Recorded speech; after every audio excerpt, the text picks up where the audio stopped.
ओम शांति। 30 मार्च 2024 की साकार मुरली है। बाबा कहते, मीठे बच्चे, प्राणदान देने वाला बाप है। वह नॉलेज ऐसी देते हैं जिससे प्राणदान मिल जाता है। ऐसे प्राणदान देने वाले बाप को प्यार से याद करो। प्रश्न, किस आधार पर 21 जन्मों तक तुम्हारे सब भंडारे भरपूर रहते हैं?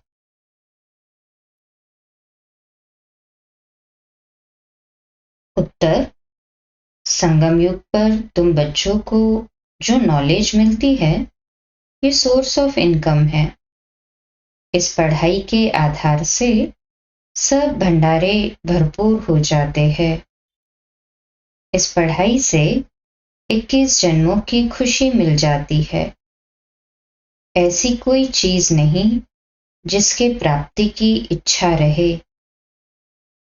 बाबा नॉलेज का दान ऐसा देते हैं जिससे आत्मा क्या से क्या बन जाती है। ओम शांति। भगवान उवाच, सालिग्राम समझते हैं शिव बाबा हमको पढ़ाने आते हैं। बच्चे जानते हैं वही सृष्टि के आदि मध्य अंत को जानते हैं। बच्चों को अब कोई नई बात नहीं लगती, समझ में आ गया है। मनुष्य तो सब भूले हुए हैं।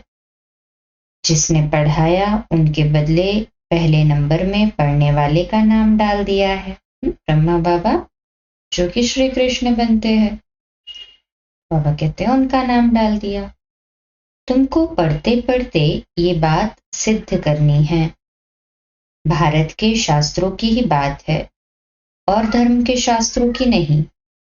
भूल ही भारत के शास्त्रों की है।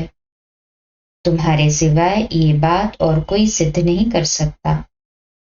बच्चे जानते हैं ये अनादि ड्रामा है, फिर भी रिपीट होगा। तुम मनुष्य मात्र को सुधारने का पुरुषार्थ करते हो। मनुष्य जब सुधरते हैं तो दुनिया ही सुधर जाती है। सतयुग है सुधरी हुई नई दुनिया और कलयुग है अनसुधरी हुई पुरानी दुनिया।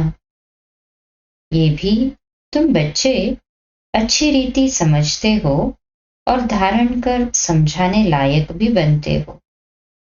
इसमें बड़ी रिफाइननेस चाहिए।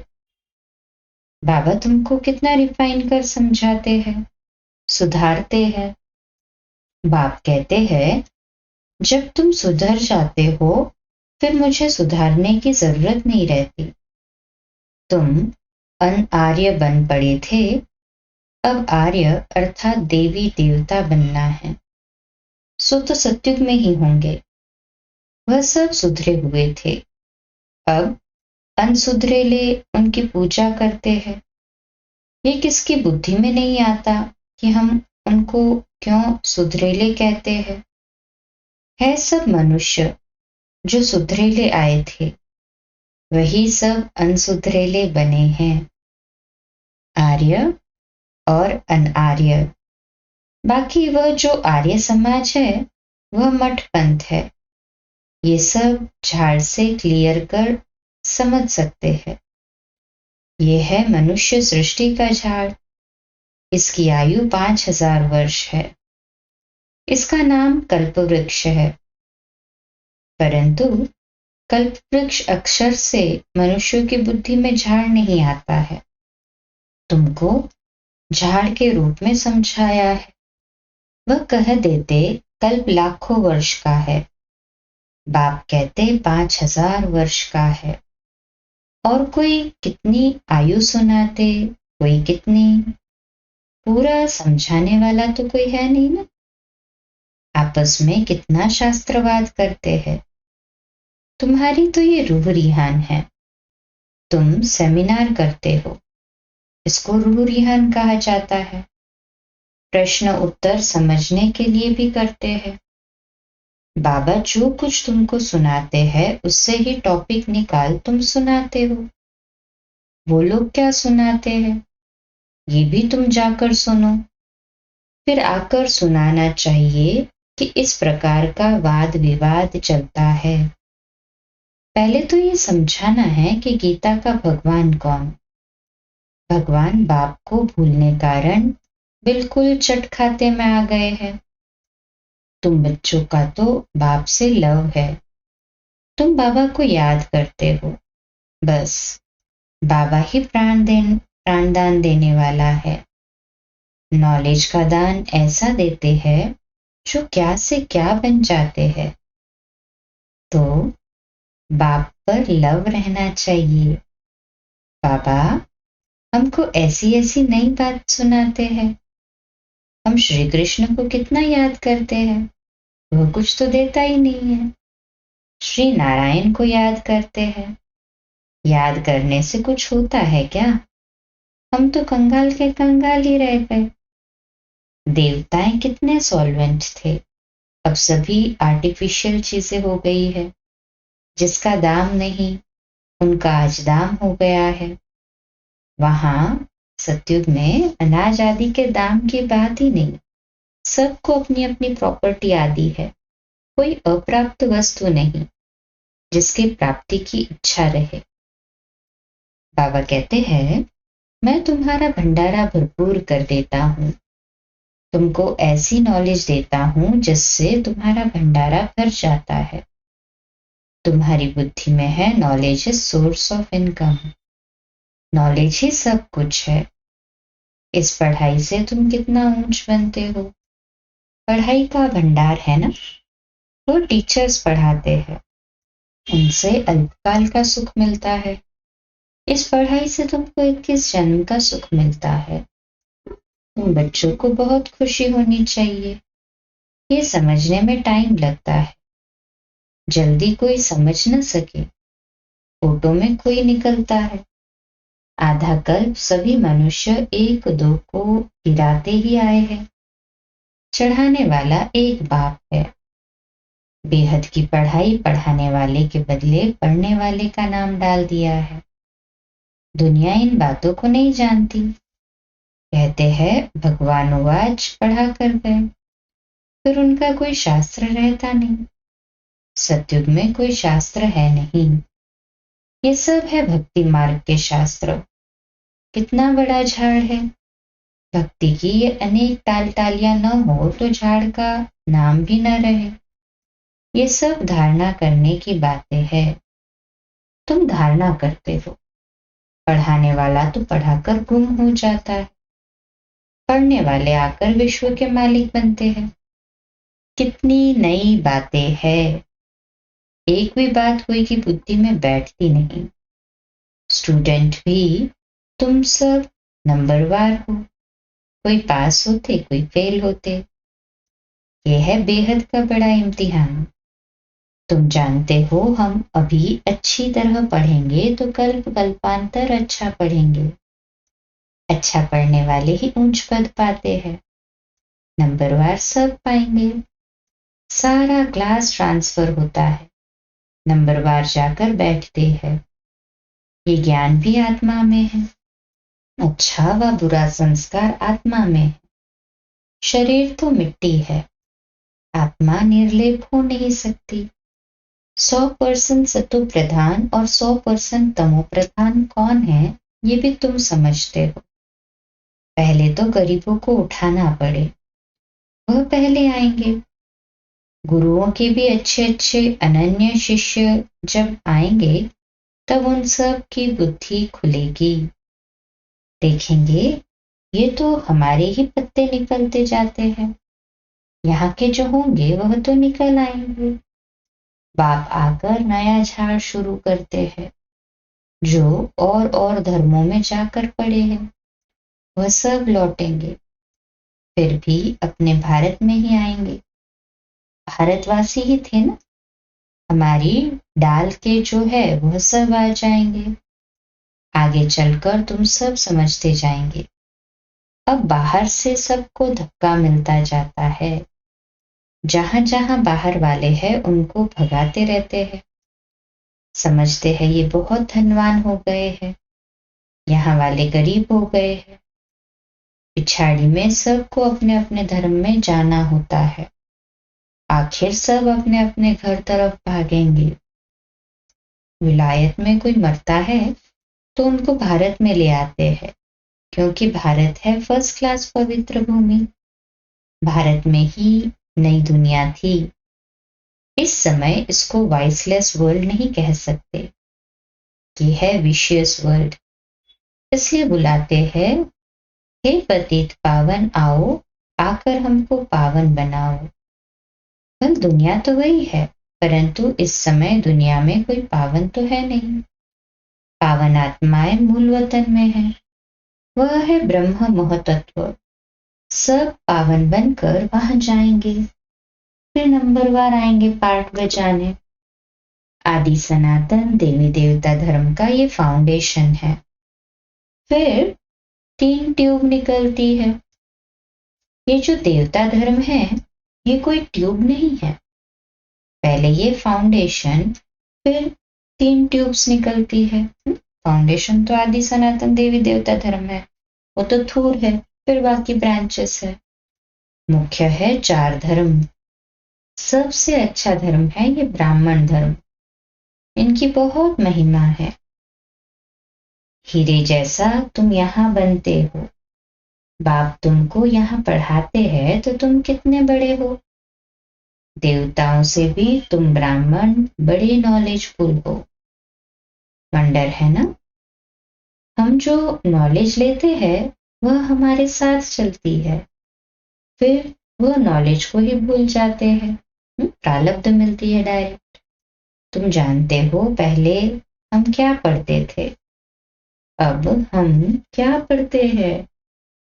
आईसीएल वाले क्या पढ़ते हैं, आईसीएस वाले जो है बाबा कहते हैं, वो क्या पढ़ते हैं, और बाद में आईसीएस वाले क्या पढ़ते हैं और बाद में क्या पढ़ते हैं। फर्क तो है ना। आगे चलकर तुम बहुत नई पॉइंट्स सुनेंगे, अभी नहीं बताएंगे। पार्ट ही आगे सुनने का है। वो तो बाबा जैसे जैसे ड्रामा आगे बढ़ता है वैसे फिर सब हमको क्लियर करते गए। बुद्धि में रहता है। नॉलेज का पार्ट जब पूरा होना होगा तब हम भी उस समय बाबा के ज्ञान को धारण कर लेंगे। फिर हमारा पार्ट स्वर्ग में शुरू हो जाएगा, उनका पार्ट पूरा हो जाएगा। बुद्धि में बहुत अच्छी धारणा चाहिए। सिमरन करते रहो, बाप को याद करते रहो। याद नहीं होगी तो कम पद पाएंगे। बाप को याद करते करते शरीर का भान निकल जाएगा। सन्यासी भी इस अवस्था का अभ्यास करते करते शरीर छोड़ देते हैं, परंतु उन्हों का रास्ता अलग है, इसलिए उनको फिर जन्म लेना पड़ता है। फॉलोअर्स समझते हैं ये ब्रह्म में लीन हो गया फिर वापस आ नहीं सकता। बाप समझाते हैं वापस कोई भी जा नहीं सकते। पिछाड़ी में सब एक्टर्स जब स्टेज पर आएंगे तो फिर घर जाएंगे। वह है हद का विनाशी नाटक और ये है बेहद का अविनाशी नाटक। तुम अच्छी तरह समझा सकते हो ये ड्रामा जो मिसल चलता है। वह तो फिर छोटे छोटे ड्रामा बनाते हैं, झूठी फिल्म बनाते हैं। उनमें थोड़ी अच्छी बातें होती है, जैसे विष्णु अवतरण दिखाते हैं। ऐसे नहीं ऊपर से कोई उतर आता है। लक्ष्मी नारायण पाठ बजाने आते हैं, बाकी ऊपर से कोई नहीं आते हैं। अब तुम बच्चों को बाप पढ़ाते हैं, तब ये बातें तुम सब समझ सकते हो। पहले तुम भी तुच्छ बुद्धि थे। जब बाप ने समझाया है तब तुम्हारे कपाट खुल गए हैं। इतना समय जो कुछ सुना वो कोई काम का नहीं था और ही गिरते गए, इसलिए तुम सब से लिखवाते हो। जब लिख कर देवे तब समझा जाए। कुछ बुद्धि में बैठा है, जब लिख कर दे तो बाबा भी समझे कि बुद्धि में बैठा है। बाहर से आते हैं, फॉर्म भराते हैं तो मालूम पड़े हमारे कुल का है। मूल बात है बाप को जानना। समझे कि बरोबर कल्प कल्प बाप हमको पढ़ाते हैं। ये पूछना है कब से पवित्र बने हो। जल्दी नहीं सुधरते, घड़ी घड़ी माया पकड़ लेती है। देखती है कच्चा है तो हक कर लेती है। कई महारथियों को भी माया हक कर गई।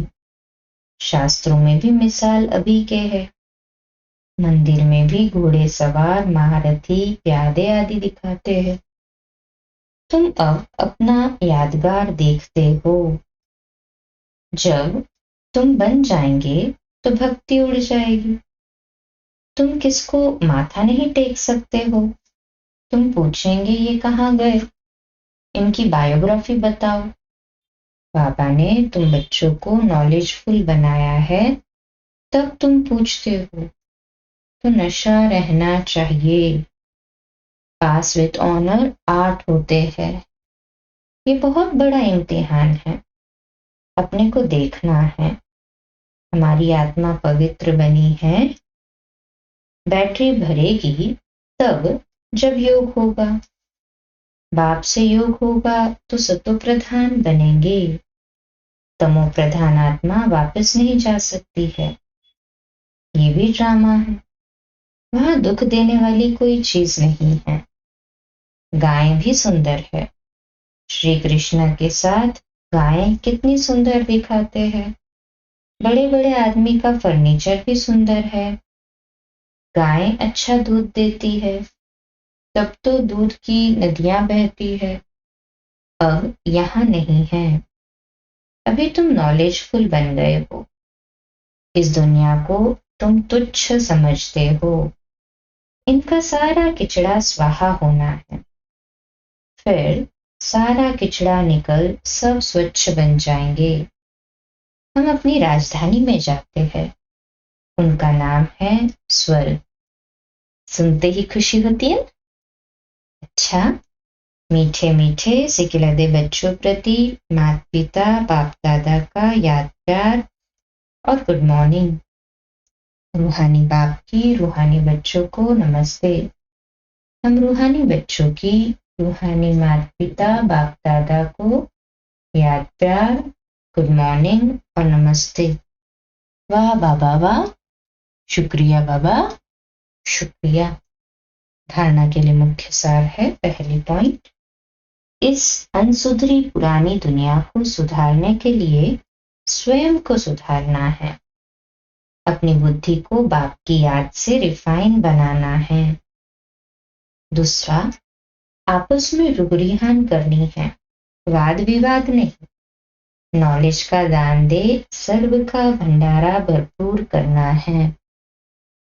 आज का मीठा वरदान, स्वमान की सीट पर स्थित हो शक्तियों को ऑर्डर प्रमाण चलाने वाले विशाल बुद्धि भव।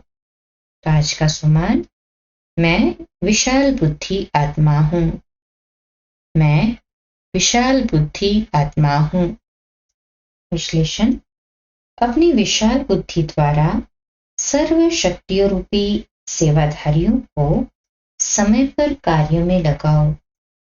जो भी टाइटल डायरेक्ट परमात्मा द्वारा मिले हुए हैं, उसके नशे में रहो। स्वमान की स्थिति, बाबा कहते हैं स्वमान की स्थिति रूपी सीट पर सेट रहो तो सर्व शक्तियां सेवा के लिए सदा हाजिर अनुभव होगी। आपके ऑर्डर के इंतजार में होगी। तो वरदान और वर्षे को कार्य में लगाओ। मालिक बन, योग युक्त बन, युक्ति युक्त सेवा सेवाधारियों से लो तो सदा राजी रहेंगे। बार बार अर्जी नहीं डालेंगे। स्लोगन, कोई भी कार्य शुरू करने के पहले विशेष ये स्मृति इमर्ज करो कि सफलता मुझ श्रेष्ठ ब्राह्मण आत्मा का जन्मसिद्ध अधिकार है। कोई भी कार्य शुरू करने के पहले विशेष ये स्मृति इमर्ज करो कि सफलता मुझ श्रेष्ठ ब्राह्मण आत्मा का जन्मसिद्ध अधिकार है। आज का अव्यक्त इशारा है, सेवा में सफलता का सहज साधन ही ये है, कराने वाला करा रहा है। अगर मैं कर रहा हूं तो आत्मा की शक्ति प्रमाण सेवा का फल मिलता है। बाप करा रहा है तो बाप सर्वशक्तिमान है, कर्म का फल भी इतना ही श्रेष्ठ मिलता है। तो सदा बाप द्वारा प्राप्त हुई बेफिक्र बादशाही व हथेली पर स्वर्ग के राज्य भाग्य की गॉडली गिफ्ट स्मृति में रखो। अच्छा, कम बोलो, धीरे बोलो, मीठा बोलो, सत्य बोलो, सोच समझकर बोलो। निमित्त भाव, निर्माण भाव, निर्मल वाणी। आज का नया दिन आप सभी को मुबारक हो, मुबारक हो, मुबारक हो। शुभ दिवस। आज रात्रि क्लास 8:45 बजे, कल सुबह अमृत वेला मेडिटेशन 3:30 से 4:30 और प्रातः मुरली क्लास 4:45 बजे। ओम शांति। शुभ दिवस।